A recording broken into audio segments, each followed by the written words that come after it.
Chris Mikowski for the American Battlefield Trust, and I'm on Lee Hill in Fredericksburg, where your dollars can make a difference to help us preserve an important part of not just one, but two battlefields. It was from this area where Robert E. Lee watched the December 1862 battle, and as it unfolded before him and he saw the grandeur of the flags and the Union soldiers marching in column and the great martial splendor, he said, "It is a good thing war is so terrible, or we should grow too fond of it," because the scene spoke to that professional soldier in Lee. He'd been a military man his whole life, and from this spot, it brought back all of those feelings. But of course, he understood just how horrible war was as well. And the Federals were marching right into a spot that would prove to be the most lopsided loss for the Union Army here in the Eastern Theater for the entire war. From this position, Lee couldn't see what was going on in front of the sunken road and stone wall, which is the part of the battle that most people are familiar with.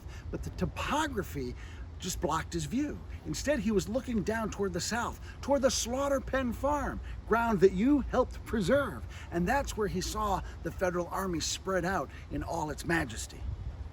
Also on this hill, Jubal Early made his headquarters during the Chancellorsville campaign. As Lee shifted his troops to the west behind the camera, he leaves about 11,000 men under his bad old man here to guard the position that the Confederates had held during that December of '62 battle.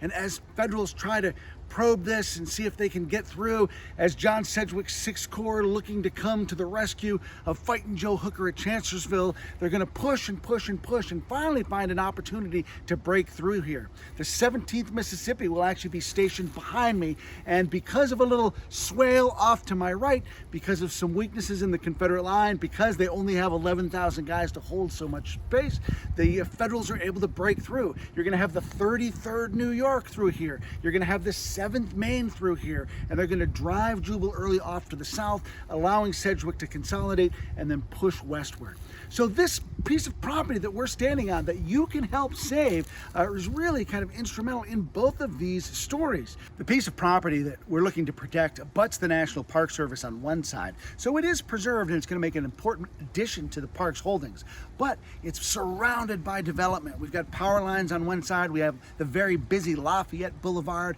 on one side, there are apartment buildings going up all around this area, so development pressure is just absolutely putting the squeeze on this otherwise idyllic little piece of ground that helps tell that important story.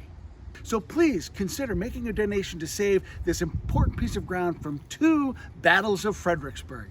I'm Chris Mikowski for the American Battlefield Trust. Thanks for all you do to support battlefield preservation and education. Hello, this is Trace Atkins. To stay up to date on all the latest and coolest videos, please subscribe to the Trust's YouTube channel. Preserve, educate, inspire.